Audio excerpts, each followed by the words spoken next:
Okay, what have we got here today, folks? I am Brian Lee Durfee, author of The Forgetting Moon, The Blackest Heart, and The Lonesome Crown, all published by Simon & Schuster Saga Press. Today we're going to be reviewing The Heart of What Was Lost by Tad Williams. That's right, The Heart of What Was Lost by Tad Williams. Let's get to it. Let's get to it. We always review the covers, right? So let's talk about the covers. Let's just put this one back here behind a Motley Crue, guys. Let's talk about the cover. This was a cover done by Michael Whalen. Michael Whalen did all of the other Tad Williams books. He painted... Michael Whalen is a great artist. Great artist. He painted all of the Tad Williams covers. You can recognize them. We'll put these back in order because we're going to talk about these books a little bit too. The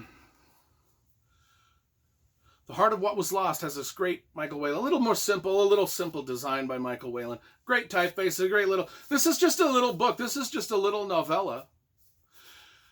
And the novella, just so you know, the novella fits in between Memory, Sorrow, and Thorn trilogy, which is these three books here, Dragonbone Chair, Stone of Farewell, to Green Angel Tower. And then comes The Heart of What Was Lost. It fits right there in between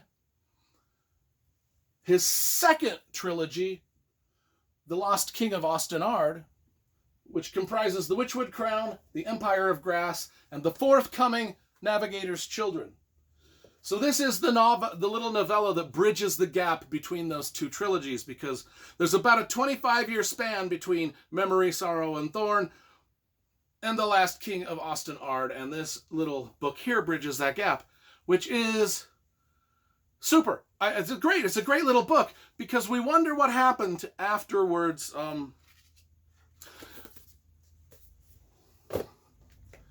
Just so you know, I'm gonna stop the review right here for a second and just brag on myself a little bit.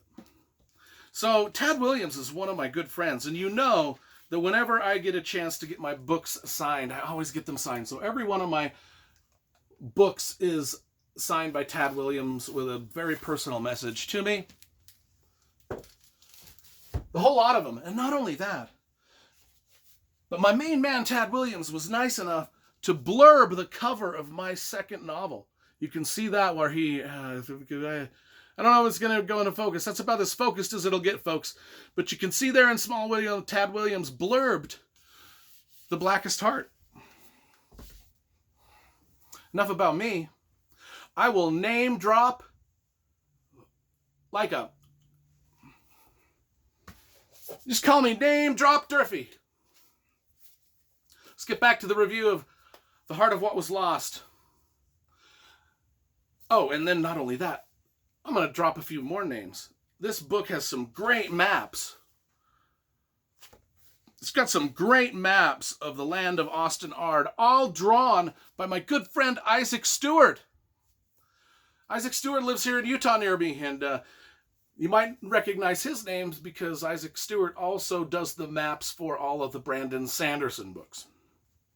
He does a lot of the interior artwork and maps for Brandon Sanderson. Also did this. Just call me Name Drop Durfee.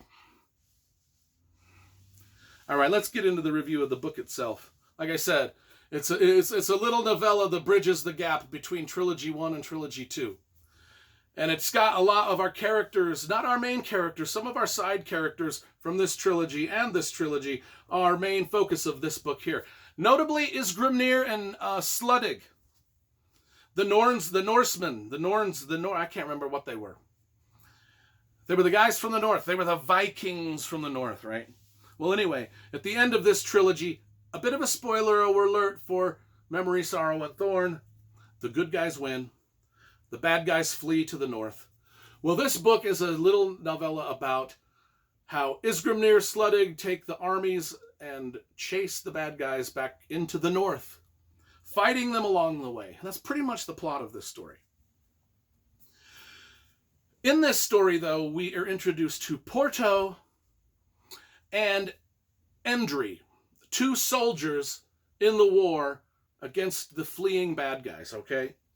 So Porto and Endry, and sad ending to this book. I won't get into it, but let's just say one of those two characters survives to become a main character in our second trilogy. Won't tell you which one. But it's kind of a halfway spoiler, halfway not spoiler.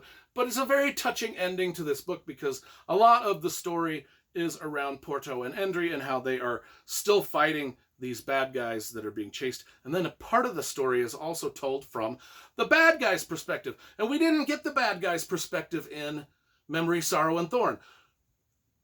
We got some of it. In The Last King of Osten-Ard, we get a lot of the bad guy's perspective. And this book sort of introduces some of those perspectives to us so that they can carry on into this second trilogy.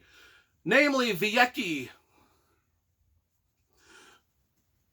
one of the people that follow the Norn Queen. I just read Norse Gods by Neil Gaiman, and I can't. And then I know that there's Norns, and it's a tongue twister for me for this video. But anyway, I think it's a cool little novella to bridge the gap. I love it. I got both the hardcover and the mass market paperback. I think it's great. It's got that great, super awesome Tad Williams writing, which I think Tad Williams' writing is just delicious.